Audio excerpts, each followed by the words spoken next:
senang ketemu dengan semua mahasiswa yang mengambil mata kuliah termodinamika teknik. Pada sesi kali ini, kita akan belajar mengapa kita harus belajar termodinamika teknik dengan jurusan atau prodi kita manajemen rekayasa atau engineering management, dan yang selanjutnya apa itu termodinamika teknik, bagaimana sistemnya, bagaimana kesetimbangannya, dan bagaimana sebenarnya konsep serta definisi daripada termodinamika teknik itu. Dan yang selanjutnya itu bagaimana penerapan daripada termodinamika itu sendiri dalam kehidupan kita sehari-hari. Termodinamika merupakan salah satu ilmu dasar bagi seorang engineer, khususnya engineer yang ingin bekerja dalam bidang thermal. Nah, sebagai seorang engineer yang merupakan lulusan dari engineering management, tentunya kita diharapkan menjadi engineer yang memiliki kualifikasi sesuai dengan kualifikasi yang diharapkan dari engineering management tersebut. Engineering management merupakan bidang yang berkonsentrasi pada penerapan prinsip-prinsip keteknikan yang diperlukan untuk perencanaan yang efektif serta yang efisien dalam mengelola manufacture dan juga industri.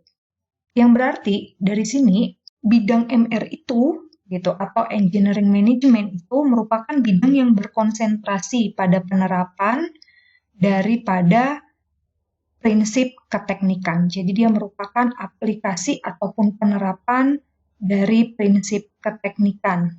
Engineering management ini juga merupakan integrasi. Jadi dia merupakan integrasi pengetahuan antara bisnis dan juga manajemen. Yang pada umumnya seorang engineer dari engineering management itu diharapkan dapat menjadi seorang leader atau pemimpin. Yang berarti pemimpinnya ini tentu pemimpin ataupun leader yang bekerja dalam suatu bidang berbasis teknologi. Ini bisa kita lihat draft bagian daripada area aplikasi daripada termodinamika sendiri. Mulai dari atas sampai bawah, ini merupakan aplikasi daripada termodinamika. Nah, apa perlu dilihat, ini alternatif energi sistem, itu merupakan salah satu aplikasinya, alternatif energi sistem. Yang kita bisa lihat, ada fuel cell gitu ya. Ini merupakan suatu alternatif energi yang dihasilkan dari hidrokarbon. Atau geothermal system, ini juga merupakan energi alternatif yang sangat populer di Indonesia untuk saat ini. Ada magnetohydrodinamik, ini biasanya dipakai oleh lulusan-lulusan daripada teknik elektro. Yang sampai pada steam and gas turbine, yang umumnya ini banyak diaplikasikan dalam bidang pembangkit listrik tenaga uap. Jadi uap yang dihasilkan itu diperoleh dari energi panas yang nantinya itu melalui beberapa konversi energi sehingga dihasilkan energi listrik. Yang ini sistem daripada energi alternatif ini lebih jelasnya nanti akan banyak dipelajari pada semester 4 gitu ya. Pada semester 4 dalam mata kuliah NRG. Mata kuliah NRG ini juga merupakan mata kuliah wajib pada engineering management. Salah satu aplikasi yang bisa kita lihat itu ada PLTU gitu ya, pembangkit listrik tenaga uap. PLTU terbesar di Indonesia itu ada di PLTU Suralaya, di mana PLTU ini merupakan PLTU dengan suplai energi listriknya itu mencapai 18%. Energi panas yang tentunya berasal dari batu bara bisa mencapai 35.000 ton yang dikelola oleh PLTU ini.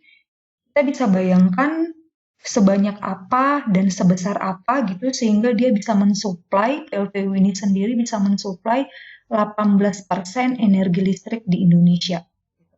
PLTU ini berada di Jawa Barat.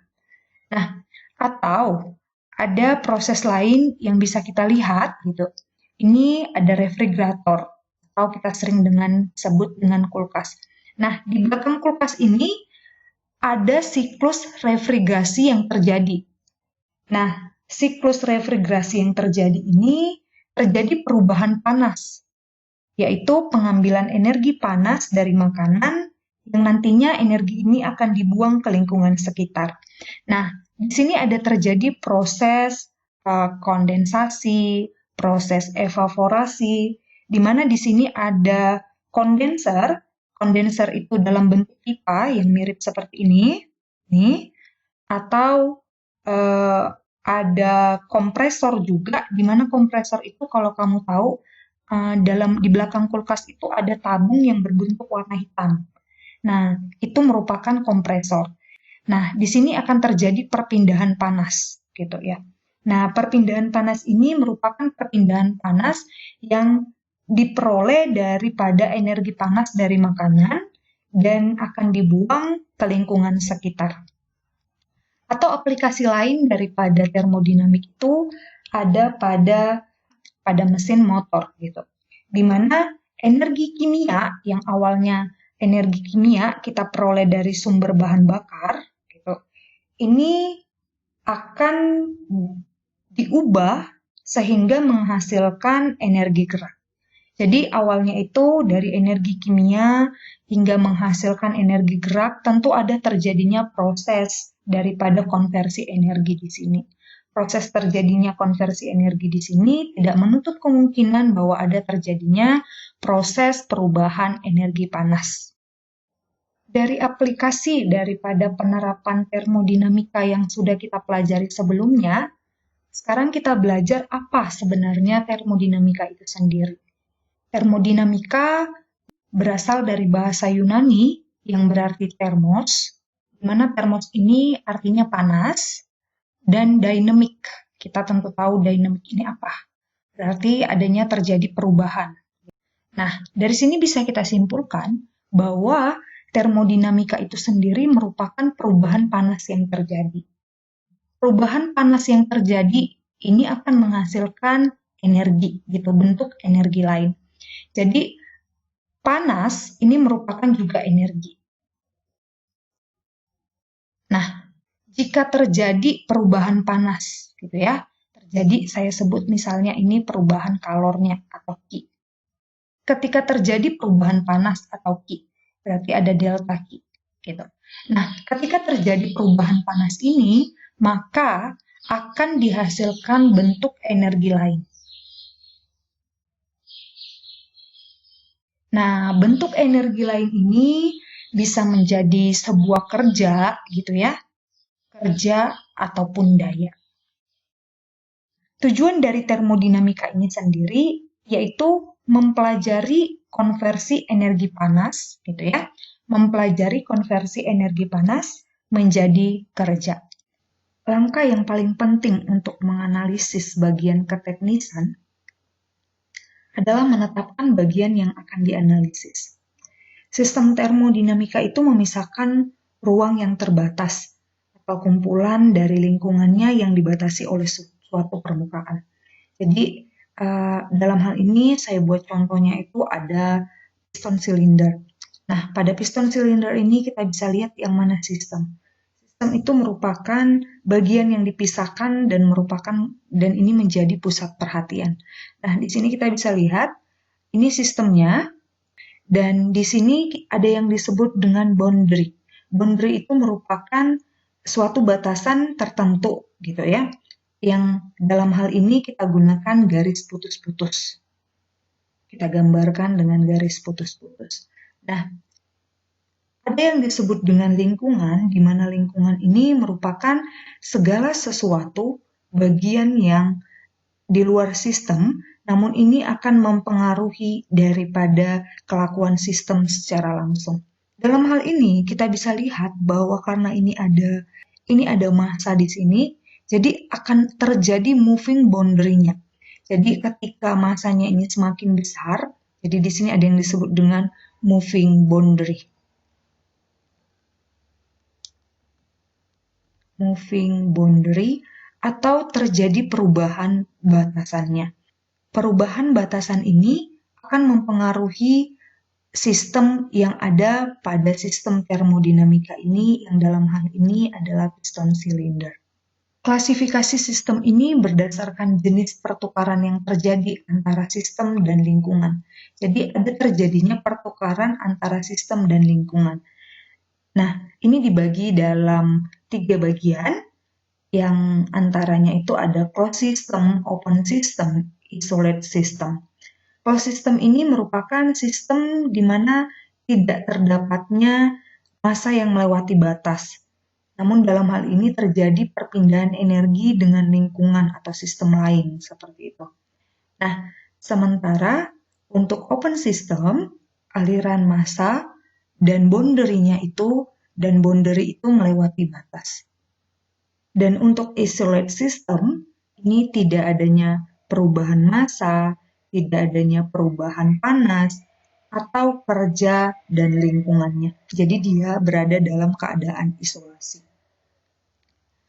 Hukum-hukum dalam termodinamika itu ada beberapa bagian. Ada hukum termodinamika ke-0, ke-1, ke-2, dan perkembangannya itu ada hukum termodinamika ke-3. Jika dua sistem dalam keadaan setimbang, nah, jadi ketika ada dua sistem, ini misalnya kita sebut sistem 1, sistem 2. Nah, dua sistem ini memiliki kesetimbangan thermal dengan sistem 3. Ini berarti T sama dengan konstan. Maka ketiganya ini memiliki kondisi setimbang thermal satu dengan yang lainnya.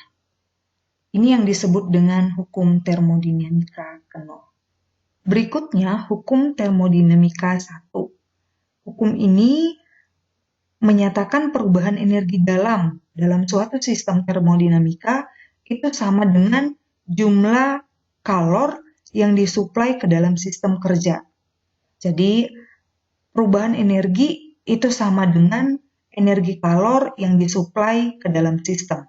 Pada hukum termodinamika kedua, terjadi perubahan daripada distribusi energi. Nah, perubahan distribusi energi ini juga memperkenalkan prinsip peningkatan entropi. Jadi terjadi perubahan entropi di sini. Nah, menurut research-nya, fakta untuk hukum termodinamika kedua ini merupakan eksperimen. Ini dilakukan oleh Kelvin, Planck, dan juga Celsius.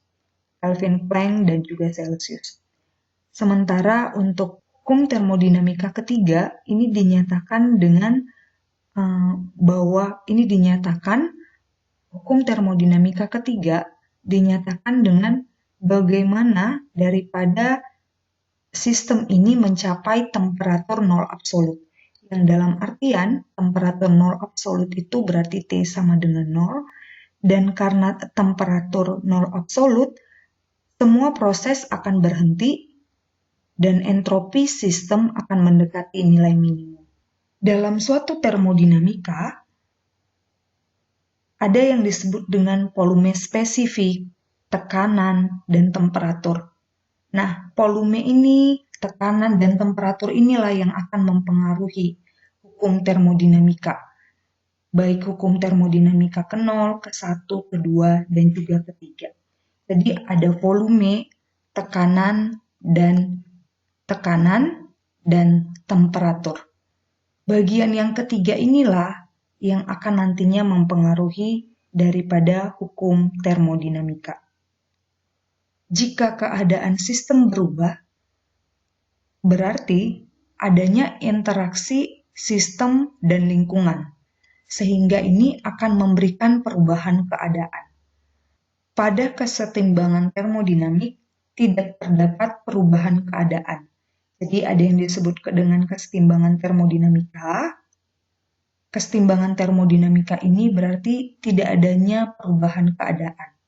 Yang dalam artian, kesetimbangan dalam mekanisnya ada, kesetimbangan kimianya, dan kesetimbangan termalnya.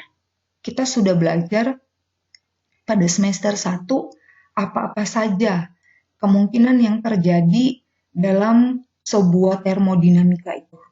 Ada yang disebut dengan perubahan gas ideal. Perubahan gas ideal ini dibagi dalam 4. Jadi ada isobarik, ada isokorik, ada isotermal, dan ada adiabatik. Nah, Pada grafik ini, pada diagram ini merupakan, kita bisa lihat, ini merupakan tekanan konstan. Jadi P1 atau tekanan 1 itu sama dengan tekanan 2. Nah, ini kita sebut dengan isobarik atau isobar. Pada gambar selanjutnya, yang di sebelah kanan, ini merupakan volume konstan. Nah, volume konstan disebut dengan isokorik. Sementara dalam gambar selanjutnya, kita bisa lihat terjadi perubahan tekanan antara P1 ke P2 atau P2 ke P1 tergantung daripada arah panahnya.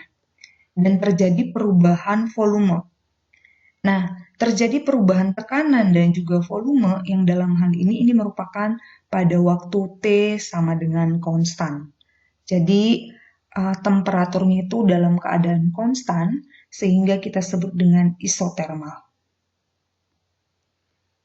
Dan yang terakhir itu tidak terdapat perpindahan kalor atau tidak adanya perpindahan kalor atau panas. Sehingga ini disebut dengan adiabatik.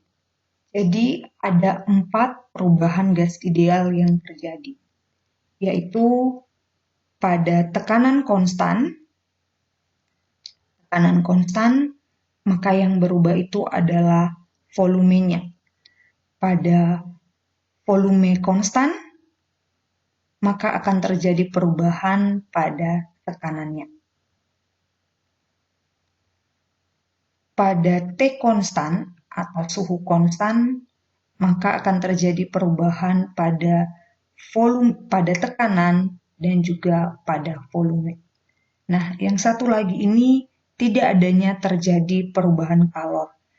Namun di sini bisa kita lihat pada proses adiabatik itu terjadi perubahan tekanan, terjadi perubahan volume. Ini dari grafiknya kita bisa lihat dalam proses adiabatik itu terjadi perubahan tekanan dan terjadi perubahan volume. Pada materi yang saya sampaikan di JIS, saya ada menampilkan beberapa exercise yang saya harapkan untuk kamu kerjakan sebagai latihan. Itu tidak berbeda jauh dengan latihan-latihan yang bisa kita kerjakan pada fisika dasar 1, pada termodinamik, namun dalam hal ini levelnya sedikit saya naikkan. Silakan dikerjakan dan tetap semangat belajarnya. Sampai ketemu pada sesi selanjutnya.